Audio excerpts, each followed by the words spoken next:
Hey everybody, before we get to the show, I wanted to bring you this ad from Bite Size Gaming. They have launched their new Kickstarter featuring 5th edition content to add to your games and campaigns. They've supported Down with D&D for a while now, and their new supplement is called Captain Heartchild's Guide to Oceanic Depths. It's filled with new material for DMs and players alike, focusing on an underwater theme. They've got 3 new aquatic races, dozens of new spells, and over 12 new subclasses, along with 10 unique villains and over 24 new monsters. It's really jam-packed. And let me just highlight one of them. The Black Admiral. So this is an undead CR-23 death pirate that used to once be a celestial being. The BA, I mean, you could go with Black Admiral or what you're thinking, BA Baracus, or bad, I can't say that thing because it's down with D&D. But you know what I'm talking about. They love to collect creatures in an undead menagerie. Their ship is an undead dragon turtle named Feldgru. I mean, it's an undead dragon turtle that's its ship. I mean, how cool is that? If that interests you, this book has gorgeous art from new artist Daniel Denova. I've seen some of the pieces. The Black Admiral is very, very cool. And it features content from a host of guest writers. You can pick up the PDF for $15, and there's some print options too. Earlier bird specials are available, so dive in as soon as you can. Again, the Kickstarter is called Captain Heartchild's Guide to Oceanic Depths, and it's going on all throughout the month of November and into the beginning of December. Find it fast by searching for Oceanic Depths in Kickstarter or click on the link in the show notes. Now let's get on with the show.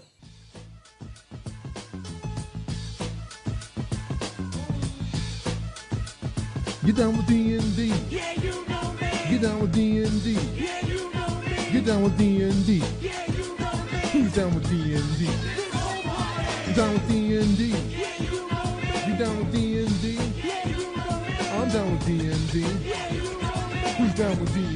This whole party. Are you ready to get down with some D&D? I know I am. And I am joined, as I am always joined, by the memorable, sort of mellifluous at this moment and mangled in his brain, Mad Wizard Merwin. What's up, Shawn? I will try to be all of those things, all 3. I'll start with mellifluous. I don't even know. Is that a word? It is a word. It is a word. I think it means sounding good. Oh, sounding good. Well, you always sound good, Shawn. I certainly try. You fake with the best. I do. Fake it until you bake it. That's right. Until you bake it? I know it's something like that. Yeah, I mean that brain, it's bacon, right? Mm-hmm. All right. Yeah, it's eventually, bacon, all right. Eventually there'll be a ding and it'll be done. Mm-hmm. So, it's Sunday afternoon, which is unusual for us. Yes. Because I was busy yesterday morning, unfortunately. Well, that wasn't unfortunate. I had to do something for my my ongoing financial stability, take a civil service exam. But that's not what you're here for. You're all here for D&D. That's true. So why don't we get into some announcements, right? Yeah. So I heard, Chris, that Critical Role, after their fabulous Kickstarter to make the cartoon, Which I backed. was picked up on Amazon, not just for 1 season, but for 2 seasons. Yeah, they picked it up and they gave them another season, and they extended the seasons by 2 episodes each. So we're going to get 2 12-episode seasons of Vox Machina, which I'm very excited for because I love animation. I am not the hugest fan of animation, but I am the hugest fan of D&D, and anything that spreads D&D love far and wide, I am down for. So I say let her rip. I cannot remember the last American-made cartoon that was based on a D&D property that was on a streaming service like Netflix or Amazon or something like that, or just on regular television since the D&D cartoon. Can you? No. I'm aware of some anime that came out of Japan that is based on D&D games and ideas and things like that, like as their influences, but nothing like this. That is based on a stream of a D&D game. Yeah. Yep. So, hey, let's keep this D&D train moving.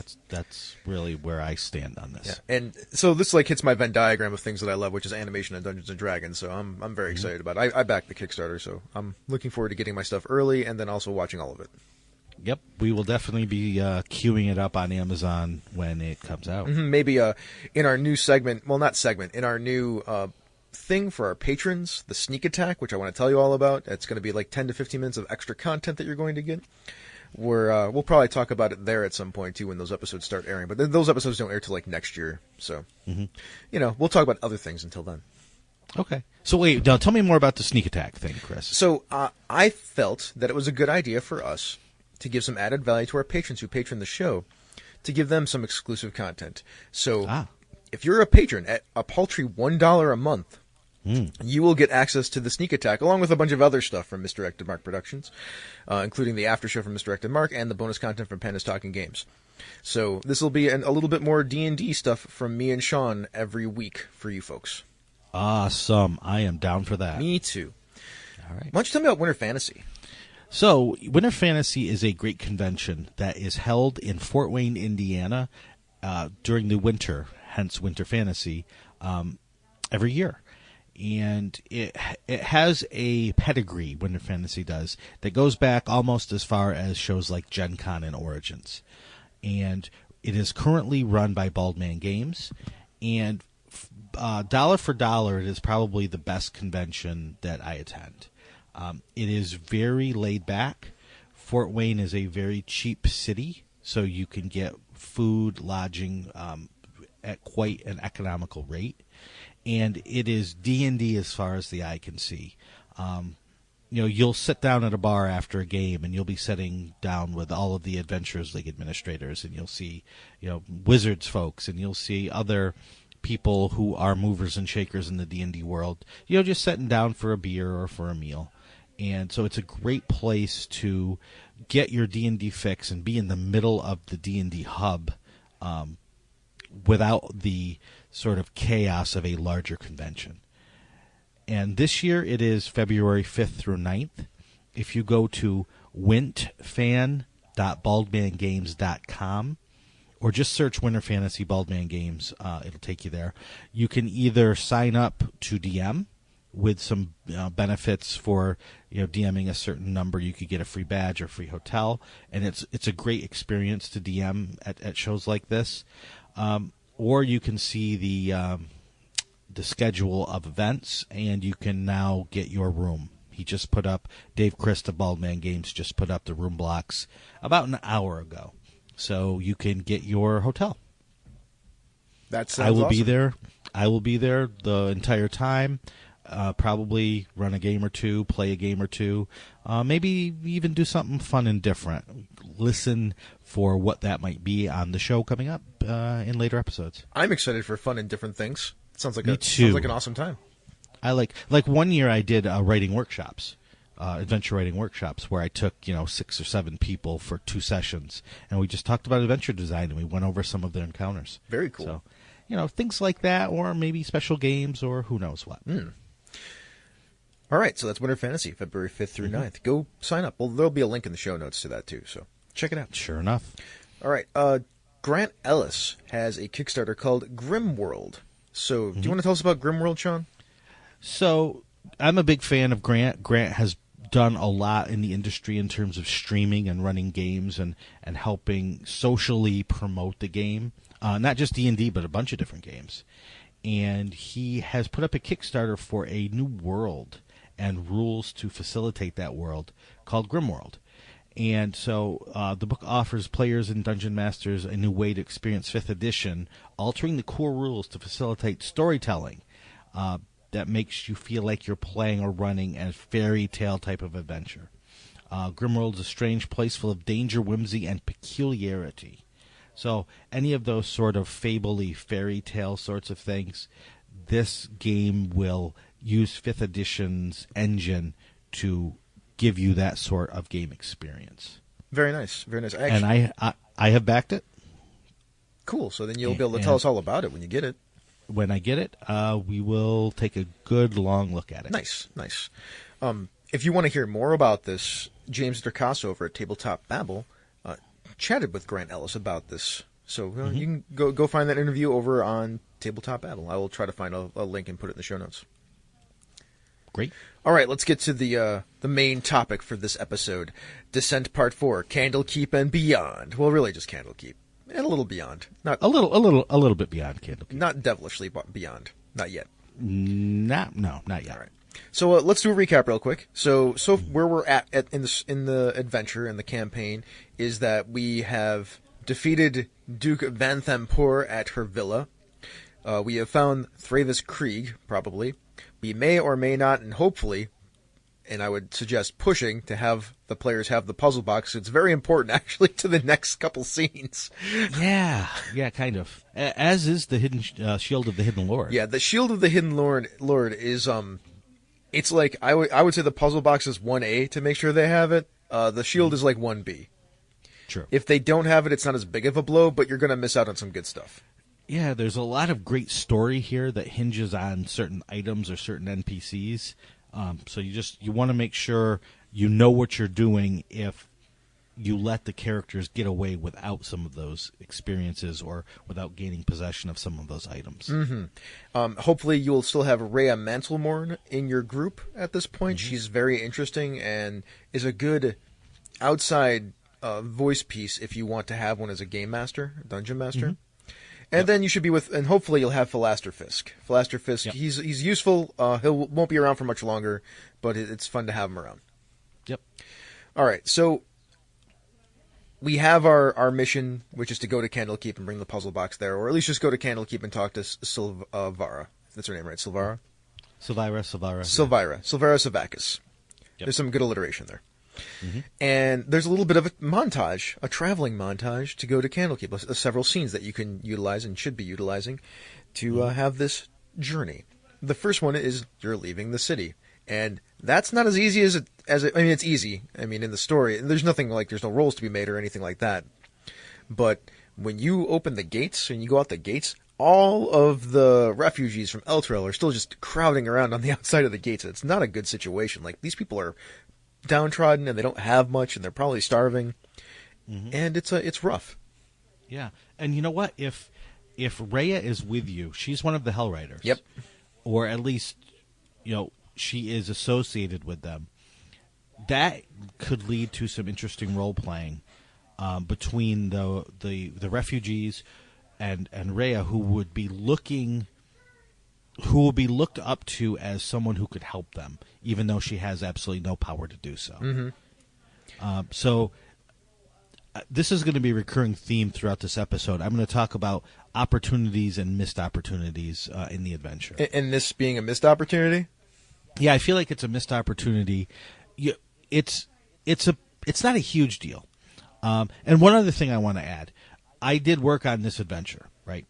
And I am going to, even if I'm talking about something that I worked on, refer to they being the people who created this book, all of us who created this book. So I may be putting myself down at some points or saying what I could have done better, but I'm not going to say I, I'm going to say they. Mm-hmm. Just to keep it on an even level. Well, let's be realistic. This stuff is a team effort. Oh, everything is a team effort. Yeah. But I just want to make that clear. So I feel like in this section, everything from leaving Baldur's Gate until you head to Elturel and Avernus, there are many, many missed opportunities in the adventure. That doesn't mean you as the DM can't do it. I just feel like if they had put a little bit more thought into this, it could be a much deeper experience. And maybe as the DM, that's not what you want. Maybe at this point, your players just want to get to the monkey, as is often said on Down with D&D, or on Misdirected Mark. Right. We can't insert the other word in there. But no, there's a naughty word that goes in there. A very naughty four-letter word. If your players want to get to the monkey, then you can just skip everything I'm saying and just run it as written. But I feel like there are opportunities along the way to deepen the drama and to deepen the story that they are going to be going into. And this is the first one. Oh my, Shawn, let us please talk about this, because I had all of the same thoughts, actually. Okay, cool, good. So I mean, here's Rhea, who is one of the quote-unquote leaders of Elturel. She's not a leader, but she belongs to a group that are seen as leaders. And she has to leave through all of these refugees who are, they've lost their home. They didn't just lose their home. Their home is gone, like in a big hole in the ground. And they're being mistreated, and they're starving, and they have nothing. And just to let her pass without something happening there seems like a lost opportunity to deepen that story. Yes, I agree. What would you Now- do to change it, oh. though? I would have her. That's the hard part. Is you as the DM, it's very awkward to role play with yourself, right? So you would essentially be doing that at least to start. You would have Rhea leaving and someone in this crowd of Elturellian refugees say, "Hey, it's a Hell Rider, help us!" And then she would probably, what would she do? I would have her just try to get away as quickly as possible, because even though she wants to help, she's still wanted by the Flaming Fist. So as she turns tail to get away, others would then be upset by that. So the characters would have to intervene between her and this angry crowd to calm them down. That's how I would run it. My play would be that all these refugees start looking at Rhea for help, and Rhea doesn't know what to do, right? Right. She has no idea, so she'll turn and look at the player characters at the party Sure. and be like, Yeah. "What do I do? Help me." Right. So now I've turned the situation that's a pretty big gray moral thing, right? These refugees can't get into the city. It might not even be better for them in the city, but they're out here and they're starving and they're poor. What do the players do? And this could do a couple of things. And this is a little wishy-washy rules-wise because you don't really have any mechanics or frameworks for it. But if the player characters even make the effort, then that will endear Rhea to them even more and make her even more loyal to the party. If they don't, then she is less likely. I mean, she's still with them and she still has a goal and her own motivations, but her trust in the party might not be as great. True, and that could pay dividends or detract from her helping them, as you said, down the line. Because if it's a positive interaction, then maybe later down the line she says something that is positive that influences another different NPC or a situation in a positive way. But if it's negative, then maybe she does something later that actually detracts from the party or gives them a disadvantage.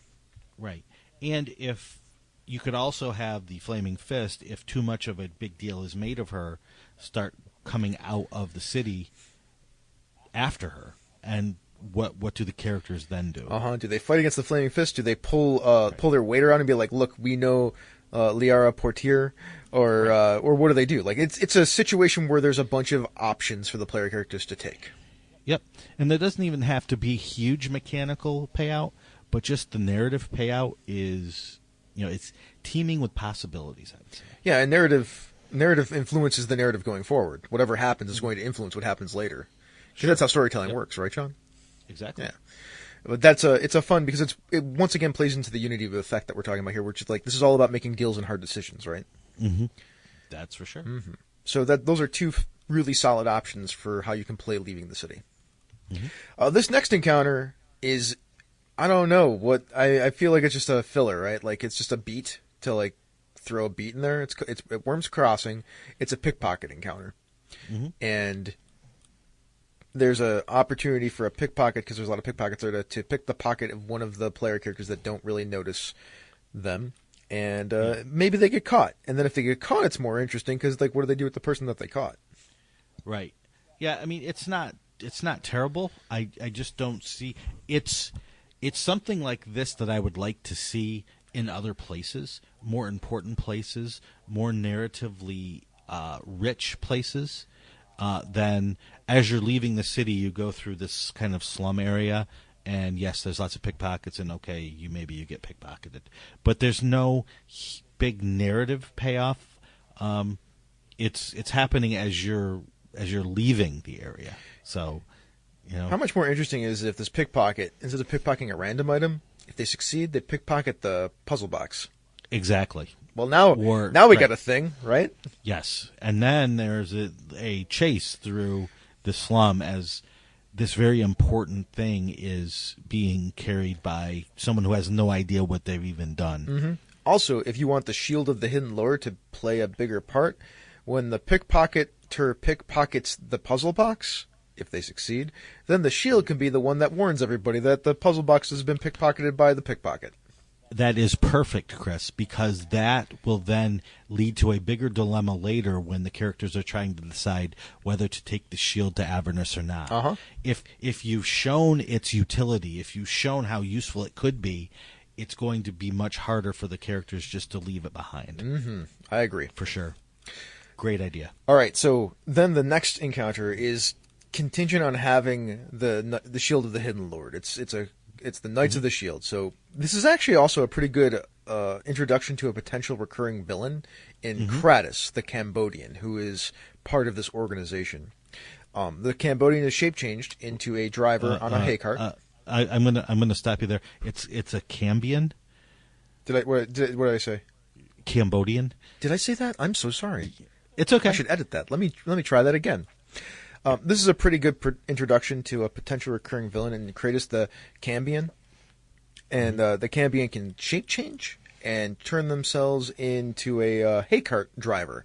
And this hay cart is riding along, and then there's a bunch of people in the back of the hay cart hidden, and then they jump out and ambush the player characters. Yep. I really like the idea of the hay cart rider like being jovial and saying like hi and like what's the word on the road, like talking to them as a distraction. Yep.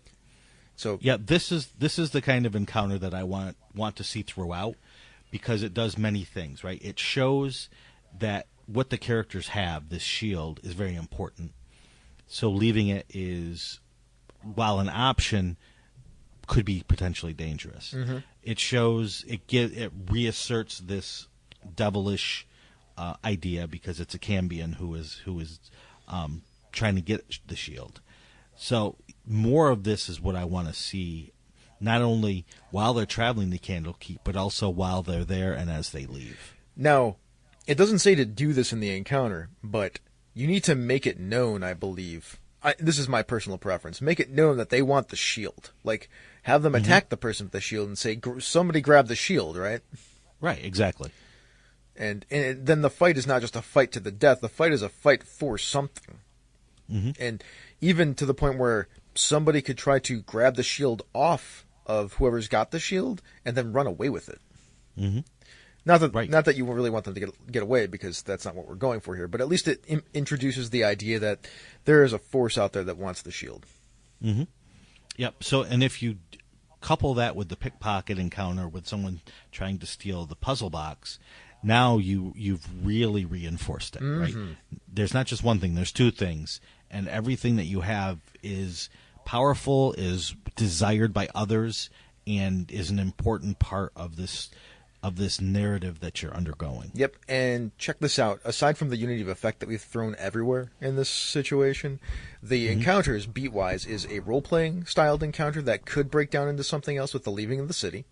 Yep. A encounter where it could potentially be a chase in Worms Crossing with the pickpocket, and then an encounter with a fight. So we're hitting a bunch of different kinds of play, and also reinforcing all the themes and ideas of the adventure. Yep, that Worms Crossing could easily turn into an exploration encounter. If the pickpocket happens, then you're exploring these slums. Maybe the thief runs through a few, trapped alleyways, or runs through a hideout that they have, or a safe house that you need to explore. Or leads them through a particularly dangerous alleyway with a bunch of, like, instead of traps, hazards, which are the same thing, right? Yeah. Similar thing. So, yeah, that's a great point, Chris. You've hit all three pillars there with these three little encounters just traveling between Baldur's Gate and Candlekeep. And then you get a exposition and bit of a backstory beat with the Tale of the Hell Riders. And this is where Rhea will tell the player characters the story of the Hell Riders and what happened. Right. Which is actually quite interesting, because you're going to get a slightly different version of it in a little while from Lulu the Hollyfount. From Lulu. And it's very important, because when we do get that from Lulu, it crushes Rhea. Yep. And in order to understand that, the crushing that she's about to get, you need to understand how devoted she is and what all of this means to her. And that's where this Tale of the Hell Riders gives you that information and lets you understand then the beating that she's about to take emotionally. Yeah, so this tale, however you want to present it to the player characters, you should present it you should make sure that it's known that Rhea is very proud and very reverent of this story. Mm-hmm. Because it'll go a long way to helping with the being crushed later. Mm-hmm. All right, so that's the traveling. Then you get the Candlekeep, and there's a lovely description and image of Candlekeep that you can show the characters, the players, I should say. Mm-hmm. And there's a really good list of things that needs to or you should have happen in Candlekeep. Yep. This is a great way to get across, especially new DMs. Here's a section. Here's what needs to happen in this section, or here's what is set up to happen in this section.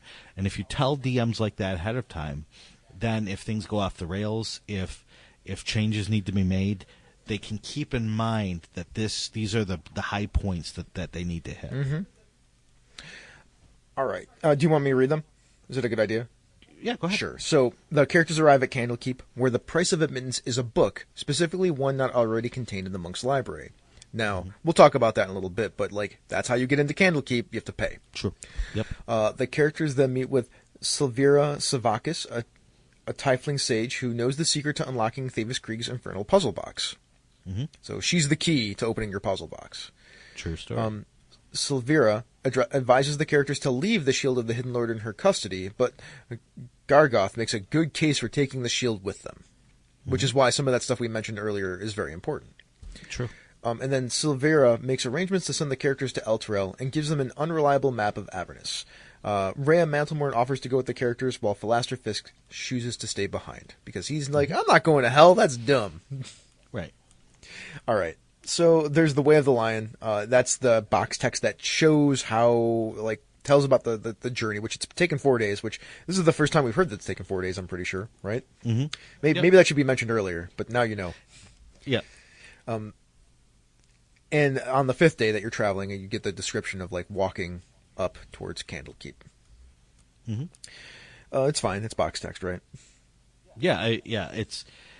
I would do it differently, but it's just tiny nits that I'm picking at this point. It's all good information. It could be presented differently. It could be expanded upon in some places that would help new DMs, and then cut back in places that it gives information that really doesn't help much. Mm-hmm. So I have some things that I thought were interesting and the things that I thought were important about this section, but it's not a lot. Mm-hmm. And I think you have some feelings about this section. Yeah, a little bit. I think here is there's no... The adventure does not give a way that it expects DMs to run it. And so I don't know why there's certain information, even if it's good information, right? It tells you need to present a book to get in, and Fallister is probably smart enough to bring his book of recipes because he knows that he needs to do that to get in. Mm-hmm. So he's got the characters covered there. There's also the potential that you have the book from the Vanthampur Villa. True. Yeah. So even if you don't have Fallister and you don't know that you need a book to get in, you probably have something that you need. Also, you should probably just tell somebody that they need a book to get in, because that's pretty common knowledge for Candlekeep. Yeah.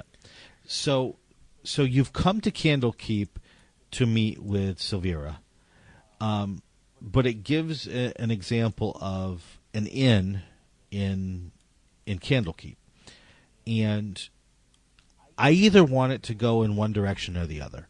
I either want it to actually tell us about Candlekeep so we can do cool things in Candlekeep because it's a cool place with a long history in D&D, or just cut it out completely and just go right to Silvira's tower. This kind of wavering in between, it doesn't do any good for most DMs, whether you're new or experienced, because it doesn't give you enough to work with. Because it tells about the Hearth, right? It's this pub, and then it just gives a general description of there's a bathhouse and a clothier and a granary and gardens and so forth. I'm like, that's not really a good description of what's here. You can sort of extrapolate if you want to. Right. And then it says, well, here's the inn, here's the hearth, and the box text could be basically any pub anywhere. Uh-huh. It doesn't tell anything that's cool or interesting about it. Now, it gives you a cool NPC that's in it. There's this ogre that wears a headband of intellect. Yeah, that's the only cool thing about the hearth. And so he sits in the corner reading books all day because he's really smart now and he wants to make up for lost time. And so here is this super cool NPC, but there's no way to use him. It doesn't say, here are some things that you could do. Maybe if the characters come in, some cultists who want to get the book or the shield attack, and the PCs can talk the ogre into helping them in this battle. Okay, that's something cool. It reinforces this, this plot, this narrative, all the beats that we're trying to hit, the unity of effect. It does all of that, and it uses this new. And then maybe they make a friend with him, and not that this ogre is going to come with them. This ogre calls himself Little One, because he killed a halfling to steal the headband of intellect, and so when he put it on, he realized what he had done. So he's kind of making up for his past brutality by calling himself Little One in honor of the halfling he killed. Great story. How do the PCs learn that? What does it mean for them going forward? Well, I got it. I got one for you. I know how to do this. At least I have an idea for how I would do this. If the Cambion gets away, Kratos, earlier, which probably will, because the Cambion can fly. This is where the Cambion comes back. So there's no throwing down for any extended period of time in Candlekeep, because there's mages and archmages all over the place. Sure. It's a terrible idea. So if there's a bad guy here, their goal isn't to kill people. Their goal is to acquire whatever they're trying to acquire. Right. And then get out. So so Kratos wants the shield. Kratos is going to need a distraction to isolate, so that if he starts something up with the player characters, that he's not interrupted. At least he's got some time. So if I'm Kratos, the thing I do is I go and I snatch the headband of intellect off the ogre. True. Because those archmages, when they show up, they're not going to want to kill Little One, because he's been here for a long time doing decent things. They're going to try to restrain him and hold him down, but the Little One could go off the handle. Right. I mean, yeah, that's absolutely brilliant. Yeah. And I am going to totally use that if and when I run this. Yeah, and then Kratos can isolate the player characters, because you have it happen somewhere else, and then when Kratos shows up and confronts the player character with the shield, which it'd be even better if the shield was with a player character that might have even been isolated. So like you can have a cut back and forth kind of situation where there's a couple of player characters that are somewhere near the near Little One, and then a couple of player characters that are with the shield. Right. So then you can have the player characters dealing with Little One, and when the archmages show up to help also, and then the player characters that are dealing with Kratos. And of course Kratos will have brought some other people with him to help, because it'd probably be great if an imp is the thing that ripped the headband of intellect off of Little One. True story. Because invisible imps are annoying, we've discovered. As we have discovered in previous parts of this adventure. So that's my play. That's how I would do it. I'm down with that. All right, so that's that. That's the best I can do for Candlekeep as far as like creating an encounter inside of it to also help with the adventure continue, like with action and whatnot, instead of just a bunch of exposition. Because guess what? You're about to get a bunch of exposition. Yeah, and it's good exposition, and it's necessary exposition, but you don't want to overdo the exposition. It's true. It's very true. So, in our exposition, we have Silvera and Jezebel. Jezebel is her demon familiar? Quasit familiar. That's right. Yep. She can open the puzzle box, and she can open the puzzle box, and in presenting it reveals everything that Thavis Krieg has done. Also, the fact that he made a deal that is what caused the companion to rip Eltergard from this plane and drop it into the Nine Hells. She can also then reveal the truth behind Galgath, which, wow, Galgath is way cooler than we thought, because he's more like a demigod pit fiend than just a regular pit fiend. Also, that means more dangerous. And while her assessment is like, throw that thing in a deep, dark, extra-dimensional pit and never let it out again, The player characters are like, Golgoth is like, I can be really useful because I can guide you through the Nine Hells way better than that map ever could. Right, and it's important in the text of the adventure where it says if the characters do actually take it, Savira's actually Relieved. She's like, because she doesn't know what to do with it. Yeah, she's scared a little bit of it. Yep. So if you play that up, it becomes a more interesting choice because a reasonable, rational group of characters are going to say, there is no way we are going to take into Avernus this shield that holds a pit fiend. That would be crazy. So you need to make it at least tempting. Yeah, and this is why it's tempting. Yep, every way that you can make to show that temptation, it's safer with you.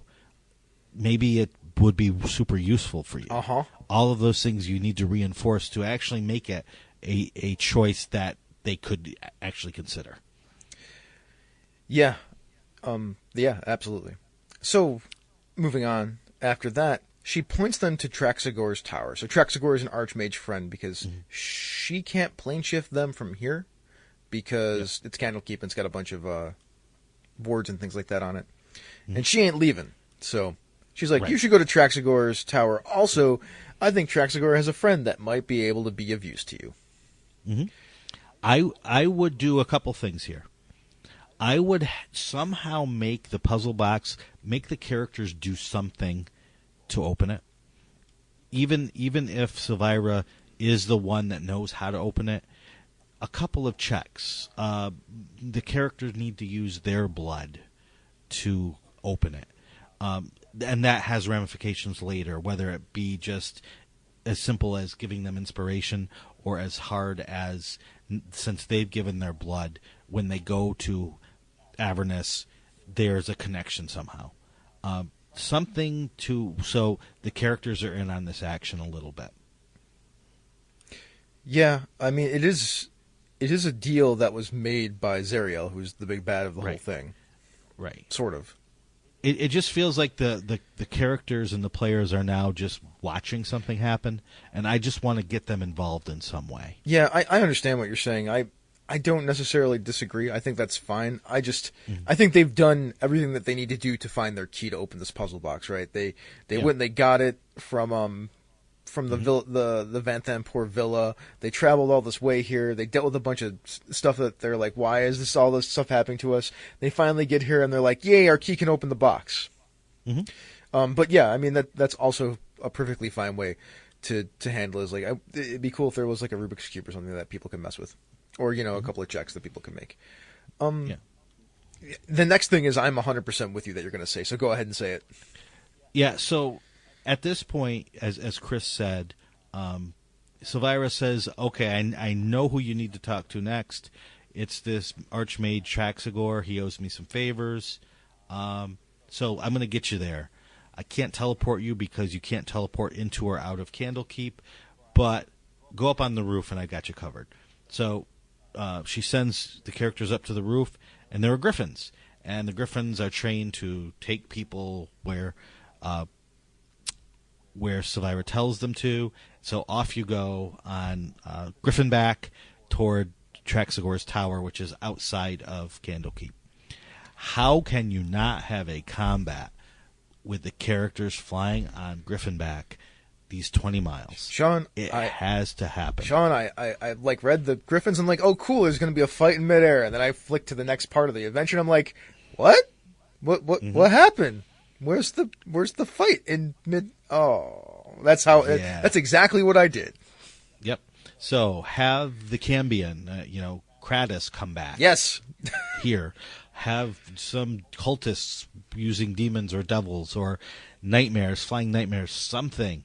That they're trying to get the shield back. They're trying to stop the characters because they've just opened this puzzle box and now the secret's out and they're going to try to stop them. Something to have a cool combat there. This is a pitch perfect spot for your final encounter with Kratos, at least on the Prime Material plane. Yep. Because you should totally bring him back after you kill him in the hell. Oh, sure. Because that's what you do. So that's what I would do. That'd be my play. So then, now the characters arrive at Traxigor's tower, and they meet the Archmage, Traxigor, who is an otter. What? He's an otter? Yeah, he's an otter. Aw, there's so many cute things in this adventure.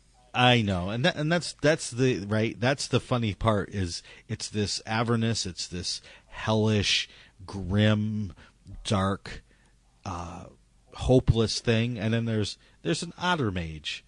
Oh, isn't that nice? I mean, you kind of need it to balance out against all the dark terribleness. Yeah, exactly. So Oh. so there's an otter, and he was polymorphed a long time ago, and he liked this otter form so much that he used a wish to stay in this form. I mean, way better than being an old man, right? I guess so. I would rather be an otter, I'll tell you that. As long as I could talk and have all my faculties, right? I'd even give up a couple of those things. I've already given them up, I think, is my point. But anyway, yes, so Traxigor has a familiar, or has a companion called Lulu, who is a Hierophant who used to serve, help me out here. Zariel. Zariel, thank you. Who used to serve Zariel. So Lulu is probably the most important NPC in this adventure. It's almost like the adventure starts now.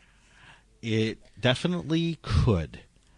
You could have many different lead-ins, but at this point, this is where things get real in terms of what's going to happen in Avernus. Mm-hmm. So a Hierophant is a small elephant with golden fur and angelic wings. Mm-hmm. That's all you need to know. It's adorable. Yeah. Another adorable creature. It's an adorable celestial creature that can absolutely pound the heck out of demons and devils. Mm-hmm. Although, and we'll talk about that in a second, Lulu has lost her memories, but we'll get to that in a moment, because right after you deal with this little bit of information, and when ready, Traxigor will planeshift them to the 9 hells. Yep. So Traxigor says, all right, are you ready to go? I will planeshift you there, and then I will leave you there, because I'm certainly not staying there. But Lulu wants to stay with the characters because she has been here. She was Zariel's mount when Zariel was a good aligned creature, and she's lost her memories. So now she wants to go back to figure out what happened and maybe help deal with everything that's going down between Elturel, Baldur's Gate, and Avernus. Yeah, so the sword, Lulu hid Zariel's sword, or helped somebody that she can't remember. They can't remember. I'm not sure if it's a she. I'll just go with they. The sword was hidden, and they can't remember who helped hide it. They tell the story about the Hell Riders' betrayal, and then the Hell Riders betraying Zariel and then sealing the gate, like some of them, not all of them, behind them, and also that Lulu doesn't remember much. And that's where Rhea breaks down. Yep. Hearing this story from, a legendary creature in her mind. Like, this is the mount that Zariel rode in to Avernus, into hell, on the back of. Mm-hmm. So, there's a whole bunch of emotions probably going on right there for Rhea. Well, yeah, Rhea, she originally broke down back when Silvira told her that Thavius Krieg, the High Overseer of Elturel, actually made a deal with the devils. That's bad. And this, I see her as kind of, she's probably despondent at that point, but now that she hears Lulu, I could see her perking up, because now there's some hope. If they can find Zariel's sword, Lulu thinks that they might be able to do something to turn the tide in some way. So here's where I see that pendulum swing back toward hope. She might even respond in a way that's like, she has to do this because she has to redeem the honor of the Hell Riders. Right. Yeah, not to mention that she signed that pact, the Creed Resolute, to always protect Elturel. Mm-hmm. Well, Elturel is in Avernus now, so if you're going, you go big. You got all the reasons to have Rhea be important and part of this adventure. Yep. You also, after that, get Lulu's whole story, which is the actual story of what happened to her. Them. Lulu. The problem with Lulu's a she. Okay, Lulu's a she. That'll work. Sure. She, her story is sad. Like they attacked. They were getting beat. The Hell Riders did close the gate behind them. Zariel's last wish was to have her and her first in command, who's Zeph or something like that. The name is Yef or something like that. Hide the sword. They were off being chased by by Yoggoths or Yogganus, the Gnoll demon, or not the Gnoll demon. Somebody, one of those devils. Their like pet or something, like something terrible beast machine was chasing them down. They managed to hide the sword in a giant fortress, and then Lulu created the fortress herself. She was pretty wiped out after that. Was picked up by a Madrid in that bazaar that travels around, who splashed some water from the river Styx on her, which really messed up her mind. Was delivered back to Zariel. Zariel was crushed and despondent in seeing Lulu, and eventually sent Lulu back to the Forgotten Realms. Yep. That's her story, in short. Yep, that's Lulu's story, although Lulu doesn't remember all of that. But she can remember pieces of it as she goes back through her past. And so she will not only serve as a narrative force in the story as the characters go through Avernus. They're completely lost in Avernus, as they should be, because it is a place that wants you to be lost within it. So Lulu will become a narrative driver. She will fill in some of the gaps that the characters might have in terms of story, but she will also serve as an ally who gains power as her memories return, until you get to the end when she has all of her abilities back. Then those are some good abilities to have on your side. They really are. Yep. All right. But we'll get more into that later. Well, that's our coverage of that section, and next time we'll get into Avernus. All right. Well, thank you, everybody, for listening, especially our patrons. Let's get to some Patreon shoutouts. Brandon Barnes, the old school DM. Oh, I gotta sneeze. Sean Merwin, Troy Sandlin, Will Doyle, Zach Goins, thank you so much, all of you. Chris Constantine, Cindy Moore, Eric Menge, we thank you very much. Eric Simon, Miko Froelich, Andrew Dempsey, Avi Waxberg, The Chromatic Chameleon, Curtis Y. Takahashi, Daniel Thomas, Evil Rich, J. David Chrisman, J.T. Evans, Jen Pixelscapes Gagney, and Joseph Peralta. Thank you so much, all of you, for being our patrons. And speaking of patrons, if you'd like to be a patron of Down with D&D, you can click on the link to our Patreon page, and on that website, for only $2 a month, you can get yourself a shout-out like you just heard, or for $1 a month, you can get the Sneak Attack. Coming soon. For $4 a month, you not only get a shout-out, you also get to see our pre-production show notes, and you get access to our Slack room, where you can chat with us at your choosing. If you can't help us monetarily, but you want to give us a boost, you can do so with an Apple Podcast review, or any kind of review, really. Yep. No matter where you're listening, Apple Podcast is the way to rate and rank shows, so that helps make us more visible. But as Chris said, any sort of shout-out you can give us on social media will help grow our audience. So, Sean, where can we find you on the internet? Oh, you know where to find me. You can find me on Twitter at Shawn Merwin, or on the forums. They're the forums.misdirectedmark.com. How about you, Chris? I'm at the Light 101. You can also hit at Misdirected Mark on Twitter. Me and Sean will get a message in some way, shape, or form from our wonderful Chief Rob Eberzado or Senda. One of them will send us the message, the Queen. You can also just go to the website. You can also go to our new Twitch channel. That'll direct you to the website. Or you can hit up our YouTube page where this show can be found. You can also catch other great shows there, such as Zhang Yu Hustle. You can train alongside fellow students Eric Farmer and Eli Kurtz in Zhang Yu Hustle. Eric and Eli make their kung fu stronger by watching wuxia films, that's right, wuxia, and then discussing how to apply their observations to game design. They just recently talked about scale in a side hustle. Down with D&D is a Misdirected Mark production, the media arm of Encoded Designs. So, what are we going to do now, Sean? We're going to go kill some imps and probably a Cambion about 3 times. Get down with D&D. Yeah, you know me. Get down with D&D. Yeah, you know me. Get down with D&D. Yeah, you know me. Who's down with D&D? This whole party. You down with D&D? Yeah, you know me. You down with D&D? Yeah, you know me. I'm down with D&D. Yeah, you know me. Who's down with D&D?